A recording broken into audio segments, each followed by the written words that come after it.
ama yesika asam nso agina ne na so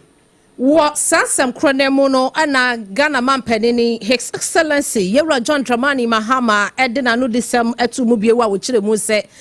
de Boku ensensam ekwa nansan kura no adehye temamufu a wanom ewon potam won so wamo akwatehya won so enam so ema ebinom senti nananom nsiadunti eho behia sei wo mayi eya asrafo adwumakuo no wanom ebebo ban ageban yie enti no kabeya ka bia ebefiri ba bia akoboku bia no asrafo wanom kutakutatu akutrement mu akutrement na wanom efa emoka no ho ban enkonkopiem awboko wede sadwumadie yi ahya asrafo nsa se de beye beboa ama asomdie mapa wanom hyehye oboko ene ne mpatam no etimi afantampa efra ebio so wasa beboa ma adehye no eda wanom ani akum no omatimi asondaye pa ebeboa ama ehu eni suro a ahya adehye mu no ni nyina etumi aye afri ho na enu achi no wono so edinsami etudwabie mu anu wo kirekire mu se de niama akwa ne de ehu behia yie pa o ehu behia na se de wanom nkomatwetwe mu ekoye na ewa bra otumfo ose tutu na asante hene otukuru ni krawe agoma so wono so edna no disam atumu bie efra fanu na nayiri na bohagu mahami abdullahi shariga wono so ode ne hu ehyemu a wonom nyina ebo mpaye pa se asomdue mapa ebetimi afantam pefra e oboko nti ehu behia se di asojafo wonom kutakuta ne yema no amo emfa mo ahyen a ekopiem oboko ne hu empatam no womo mo ho ban. Under the NDC's 2024 manifesto and the 2025 budget, we are strengthening our national peace infrastructure, including deploying peace education curricula in our schools and empowering our chiefs with conflict mediating tools. Peace is not negotiable. It is the foundation upon which all development rests. I was last week with His Royal Majesty Otumfuo Osei the second, and he briefed me on the progress being made to achieve a lasting peace in Boku. I want to thank my father, the Nairi, for the important roadmap to peace that he presented for consideration by the Otumfuo. Under the NDC's 2024 manifesto and the 2025 budget, we are strengthening our national peace infrastructure, including deploying peace education curricula in our schools and empowering our chiefs with conflict mediating tools. Peace is not negotiable. It is the foundation upon which all development rests. I was last week with His Royal Majesty Otumfuo Osei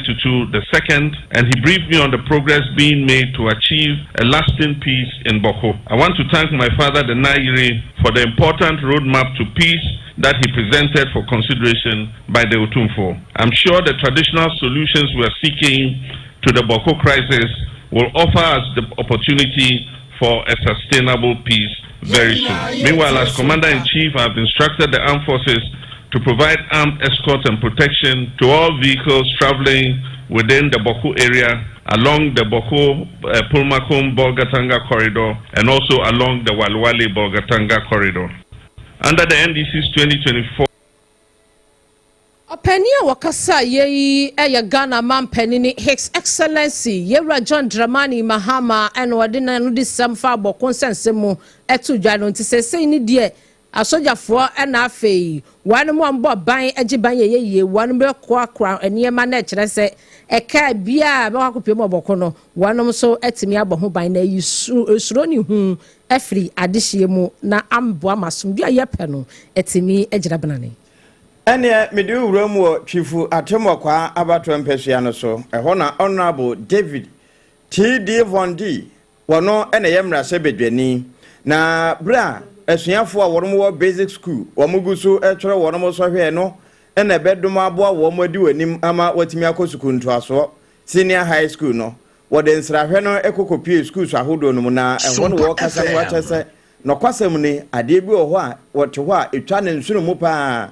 eno ne se akyerɛkyerɛfo a wo enkuronkumam ne nkuronketoam ya na ɛho akɔ atwe papa dodo na apenkura kasie mu babia wo so fine na so wo so TV na so babia ne network gina so nko a na mom babia obafuru dua ansa na watimi anya po baako ya na wo mompɛ hokoro babia asankane ani ya na hokoro no ɛden papa ne se hunti ama nkuronkumam adesua no ya na wo de totokuru kasie mu de ho a ya na ewo chiri na wo kasa no wo chese wɔbɔ ne ho mpem sɛ bɛdom aboa na akyɛkyɛfoɔ wɔn bɛnya wɔn ho nteaseɛ na afei wɔn bɛbɛkɔ nkuronkum ahodoɔ mu no nso wɔn ho bɛhenha wɔn na ɛhɔ koraa bɛyɛ dɛ ase nkurokɛsiem na adom aboa ama akyɛkyɛfoɔ ayɛ na ɛho akɔ atwe ɛwɔ mpɔtam hɔ no atumi afiri hɔ na wɔkasa no wɔsan bɛkyerɛ sɛ ɛnam saa no nso nti adesua pa wɔn a wɔn nkuronkum mu ntanya nti no wobɛhu sɛ fa kɛseɛ na de wɔn ho agye galanse mu ɛbɛwie no paadie no wɔkɔ abra sukuu wɔ hɔ a ɛwɔ sɛ wɔkorɔ na honorable David D.T. Von D ya wɔno ɛna yɛ twifo atemɔkwa abato mpɛsua no wɔyɛ mmarahyɛ bedwani wɔno ɛna na wɔkasa ɛwɔ bra wɔkɔkɔ srɛ asuafoɔ no ne wie no wɔde to so sɛ mampɛne John Dramani Mahama ne nhyehyɛ yɛ aba a wɔtwa de ahwe galamsey ano kwan a wɔfa so akono no wɔbɔ papa na ba so pa na Ghanafoɔ nyinaa nso nta n'akyi sɛ de bɛɛ na anisuade huni ebetumi abam. Investigations, however, established that Eric Nyako from 2017 until April 2024 and Idrisu Ibn Abubakar April 2024 to December 2024 were responsible for preparing and transmitting NSP payroll data to GIPS for payment of allowances with the approval of the former NSA Director General Mustafa Yusuf, who is now an MP, Gifty Oware Abuaji, acting from February 2021 to September 2021, and Osea Sibe Inchwe, September 2021 to January 2025. Without their explicit authority, nothing was possible. In other words, all these transfers could not have taken place without the authorization of the Chief Executive Officer and or the Director General. Investigations, however, established that Eric Nyako from 2017 until April 2024 and Idrisu Ibn Abubakar. Eni a woti ye ne mfoni a wo hwe no Honorable David T.D. Von D twifate mokwa abato mpesua no wona ye mmrahye bedwani na woyekiniye ba nene ene yetiye na enra wo ensamtwerofo nhyiemu a ne nyina efa omayi wasodi a wono eno hwe atentene na ehon nsam so mekre Attorney General and the Minister for Justice Dr. Dominic Akrutinga Ayeni efransamtwerofo eno de to wonim se one nhyiemu bi a wonom aye efa National Service Authority adwumako no eho na wonom hu se empanimfu a na wonom da dwumadie no ano na nasa dwumako na no na wonsa so ene wonom niam a wom ye bi a entwa yie nti amomayi aboka be se 548 million Ghana cedis ya sese no womo ade niam agugu akwamu se won betumi afre wonom nyina womra no na wom abisebisa wonom sa enipa be se edu ene akire yi emu mpanimfo pi na ana eka ho na wade nsamtwerefo kasa ye no wade to just say Ora Mustafa Yusuf a former executive director afei Ora Osei SB entry former director general Mami Gifty Oware Mensa enso ye former deputy executive director Kwaku Ohinijan former deputy executive director afei Ora Abraham Bismarck Gezi one also a former head of deployment Ora Eric Nyako also a former head of account Albert Owusu Oten also a former internal audit Kwaku Denchi Ejeyi account officer Idrisu Ibn Abubakar also a former head of account na empanifo bi account wodi amabobo yi ho ene maame Gifty Mensa ono akasa ne twotwomutwo ne husband wano so aka ho bia Dr. Dominic Akrutinga Ayeni se enche wanom be frefre wodom na babia emra no eda no wanom de ato esanse na wom nsa so na 548 million Ghana cedis per share wo manya ebe hadwene. Investigations, however, established that Eric Nyako from 2017 until April 2024 and Idrisu Ibn Abubakar April 2024 to December 2024 were responsible for preparing and transmitting NSP payroll data to GIPS for payment of allowances with the approval of the former NSA Director General Mustafa Yusuf, who is now an MP, Gifty Oware Abuaji, acting from February 2021 to September 2021, and Osea Sibe Inchwe, September 2021 to January 2025. Without their explicit authority, nothing was possible. In other words, all these transfers could not have taken place without the authorization of the Chief Executive Officer and or the Director General. Openi okasa ye eyesre ni ohwa tentene ne na afei sede bibia ebekwaso tote ewo aban enwumako no ono eno ne nsɛmtwerɛfo edi nkomo no Dr. Dominic Akrotinga Ayene ne nsɛm ene yede asomwe ene yefri Dr. Akrotinga Ayene de so a yenwura pomodin mu apomodin hwemofo Ghana Health Service wo mo ene kasai na wode atoso se enkoda numu so ene empane ahodo ewo no yese wo mo biebie wo no akwaba mu na nyame de chen abosome ewo mi ne de toso dadu enensia mekere wo chenachi juada wo no mo hyase akwa akosi de toso dadu asa na eno no wo no mo hwe ni mu se nipa be se wo pepem ba ko ne akire pom yensa ye mofra wadi efri da yawo wo mo edekwa ekokosi emfinhye num de wo betimi aye wo ho adwuma titru ne wo no ma enya ntwawe yin Ombe Sarfo nyina ho adwuma ne se honti awofo ne ahwefo a wo mukura mete saa no emmomoden se bra no no wo betimi ehia pomoden hwemofo ne mo won fa nkoda no nkonkosie se de be na emubu ayare ne nyade ahodo bi a etimi ka nkoda no to ho breko a na ho akwanya wo ho se wo munya enuro enonom na wonya mpane wo etu ase no ye betimi etu ase kura de afiri yenso yempotemu na ma goals a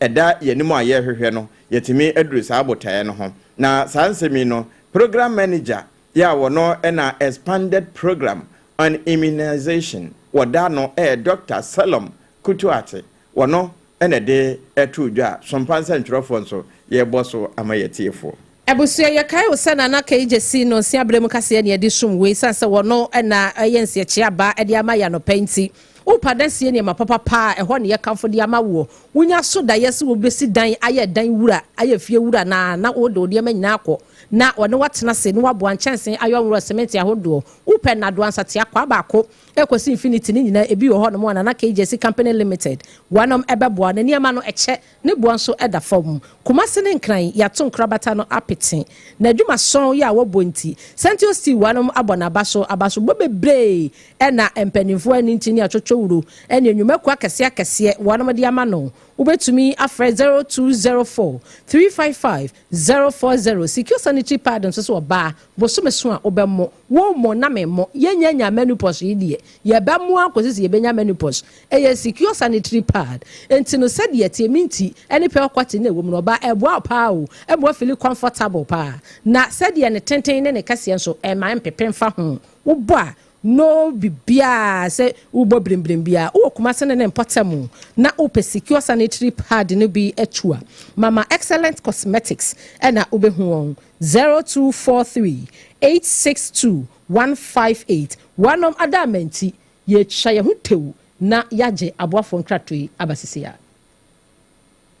Ghana had obi anim sɛ ye prostate na baabi omutimi ye screening ema hu ni ye etu ase a na eye endpoint homeopathic clinic anase eye kidney eye liver problem wo fa baabi na adwodwo na de fa ne premature ejaculation no a baama bi a wo ne wodofo akwakwahia asa wo di ne ho agro asa wo to nte ene ye bra endpoint homeopathic clinic na ye moa wo ema ne mema mo pa wo eye endpoint homeopathic clinic wo mo dem fua yare bia infections bi ne wo ho anase bia wo hwa wo fa baabi na adwodwo kidney problem prostate die eye endpoint homeopathic clinic ahenema kokobe kumase baako ho eben angel educational complex no na akra hanso so die wo mu gina mu ankasa e was painted bebre friend share signboard no huduro na obusasa wo pe endpoint homeopathic clinic obia ebe kire for endpoint e wo 0244 867068 and 0274234321 endpoint homeopathic clinic wo mu dem fua Kweku, minim se why she. Me cry man nane. Now so ebony show one. Basso. Malehon sepeno. Ebony condoms comes in different flavors and available in all pharmacies, chemical shops, over-the-counter shops, and pubs. For bulk purchases, contact 055-230-0075. Ebony condoms, Ghana's most pleasurable condoms. Make it worth it. We got peppermints, strawberry, vanilla, chocolate.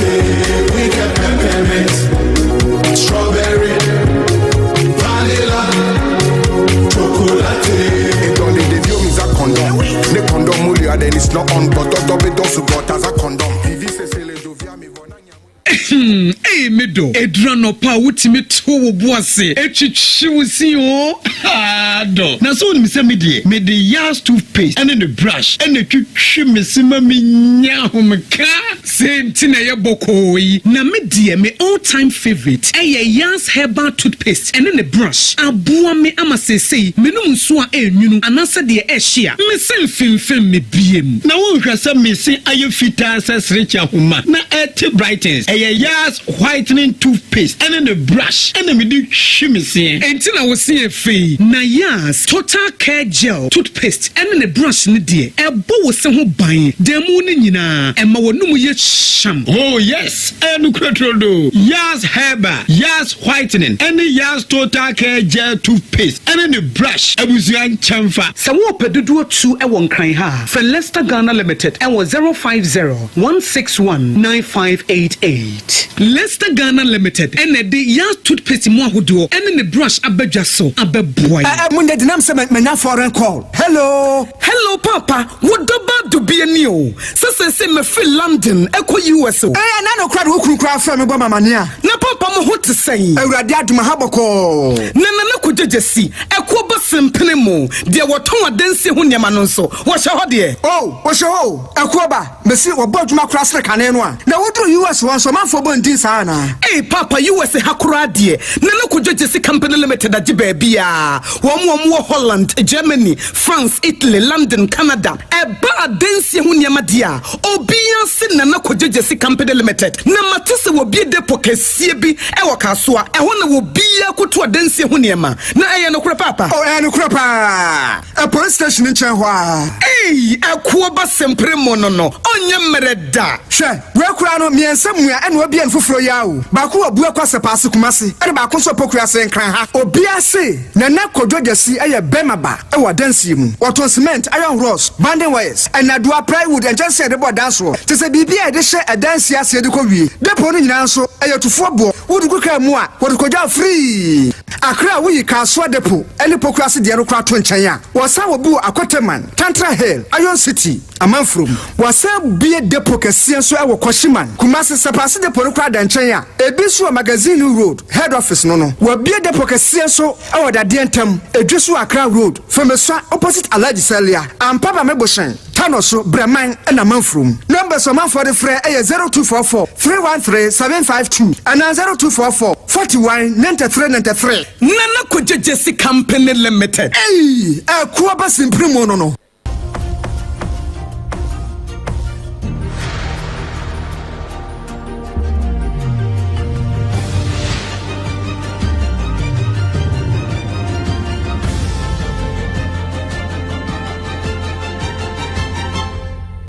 TV Emma Aketiapa.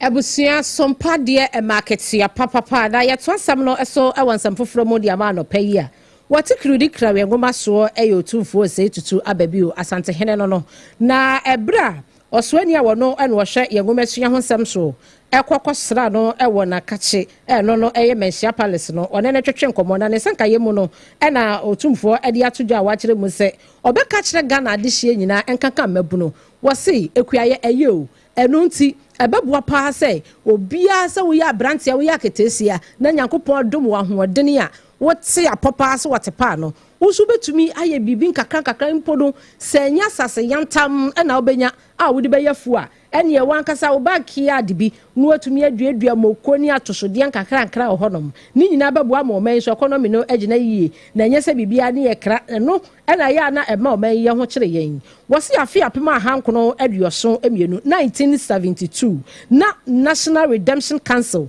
wanom ena na ewo honom ewa abra na Colonel Ignatius Kutu Echampong wadi bibi eba ya na ede Operation Feed Yourself was sa Operation Feed Yourself na or de baye no sa 1972 no was abua Ghana papa ento hu behia pa se enkasa Operation Feed Yourself yi ebetumi asanso ababio se de beye beboa ama Ghana nso yetimi aduadua nnuane ahodo bebre ni ani aye bibia ni ani asode ewo eno na beboa yen ama yen so ye nnuama ebetumi aso nya kwankora wode sansa nyina etodwa ewa abra owura Eric Opoku ekọ eye menhia ahemfie ekwakwasra no ɛna wɔde no ɛtwetwe san kɔmɛ sɛdeɛ wɔn kɔmɔ twetwe no ɛkɔɔyɛ no SOMPA kase ɛnto asese mfama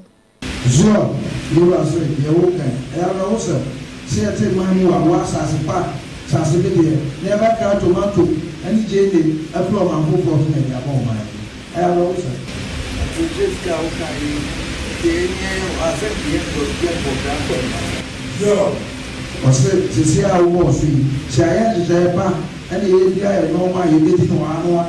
saka mu ya wo kan de sika pipi de ɛkɔ kai kai bɛ ya de bo fra bo o man ama na nkɔ so ba bu e no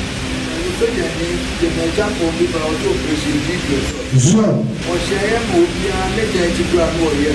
zo bi o la se de wa kan akai no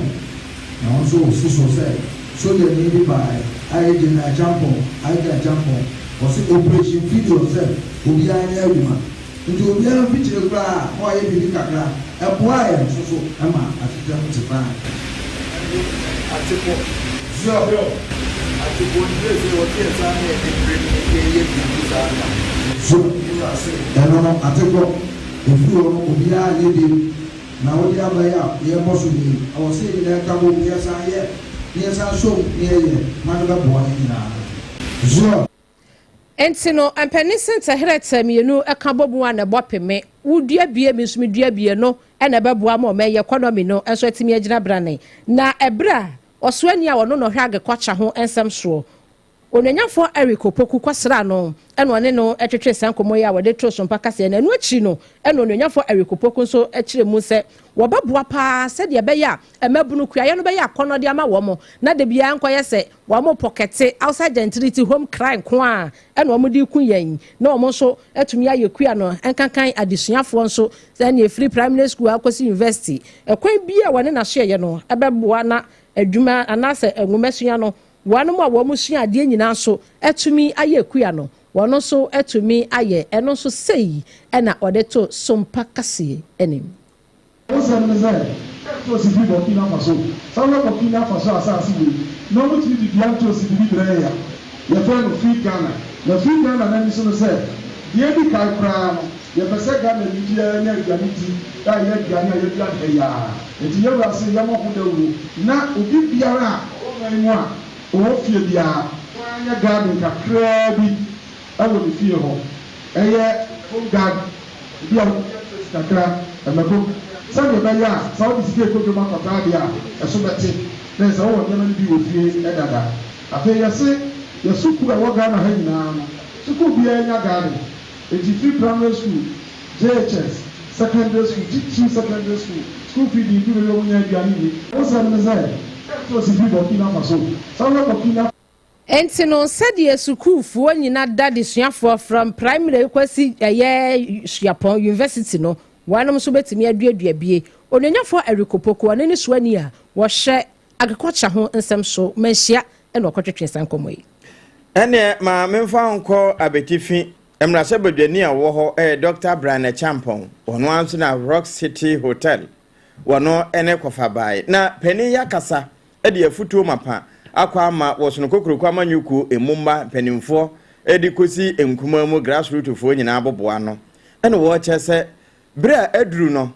enye bra ewo se wono mo twetwetwe wo mo ntoma gofin na obesi wa abonten na emom bra aduru no bra wo se wono mo emiamia nkuda bia wo won ho ema ewo na enu achi no wo mo kambom se banua baako na adom aboa ama wo matumi akyere de se wo mo kyere sanse wo koro enkyere damfo na ne nkase mu no ene wo de beto so akyese se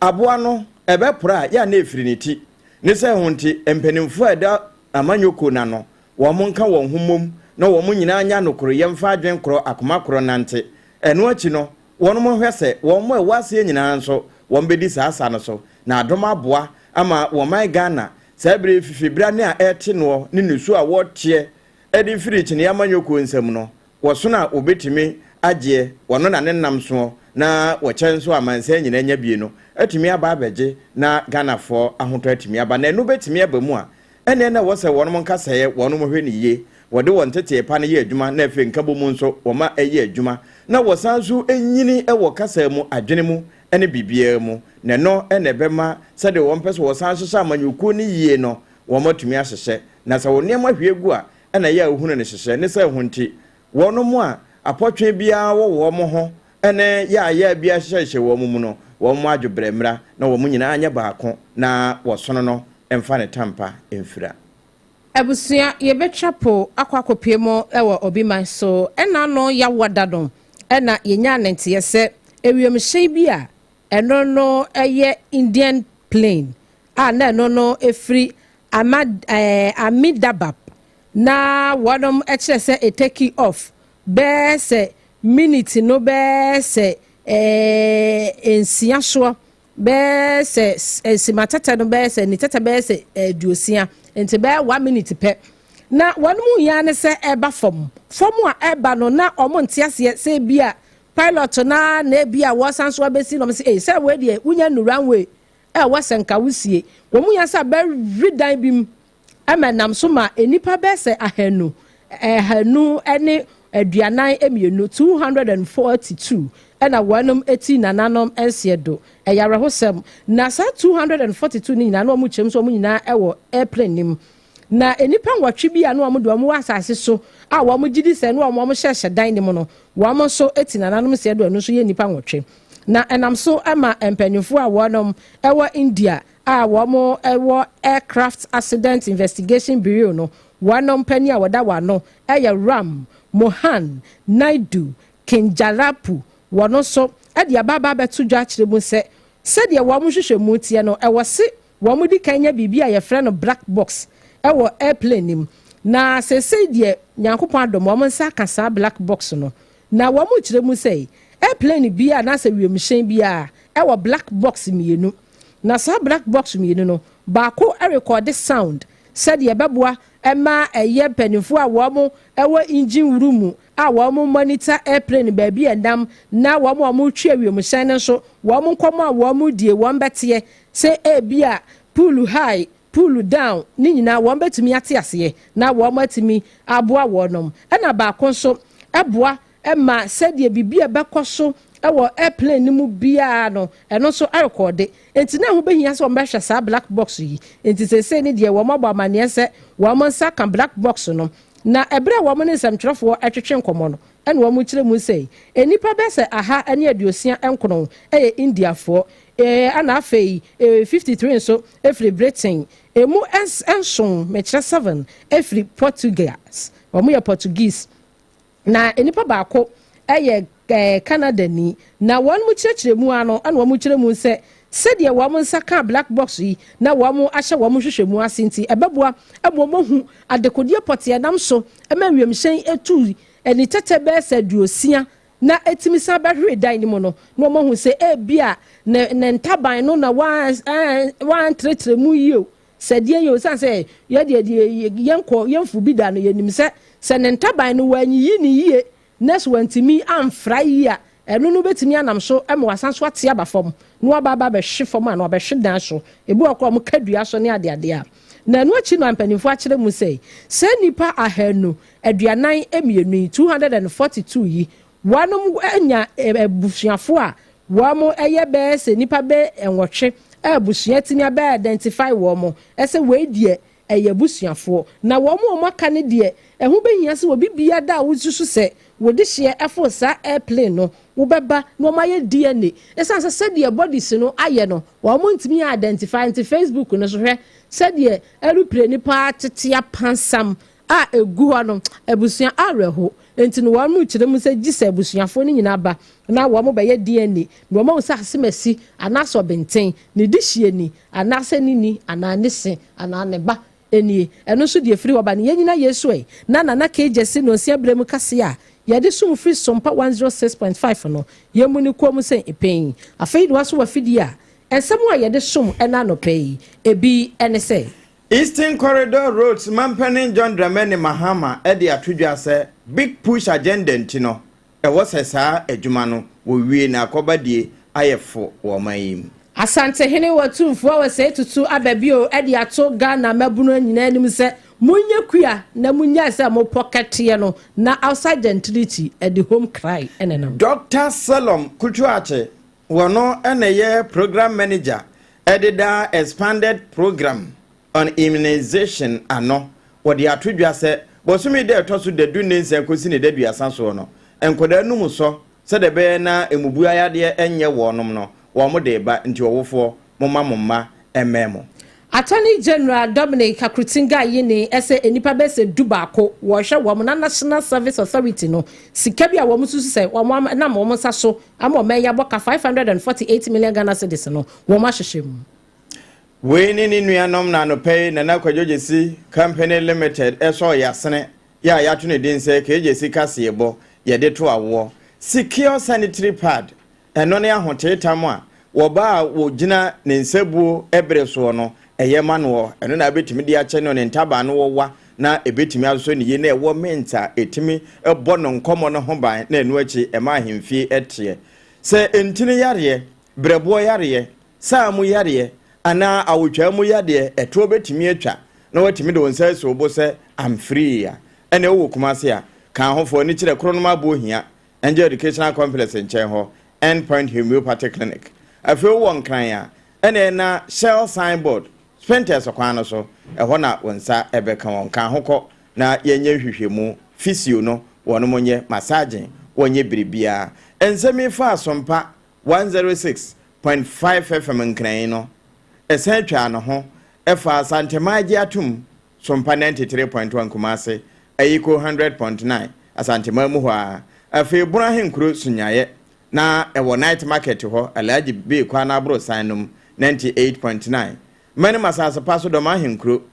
SOMPA 101.3 wono me wo bunu east nyina fa wona hinkro 106.1 SOMPA na 90.7 nkransa SOMPA eno achi no atoyema ntemu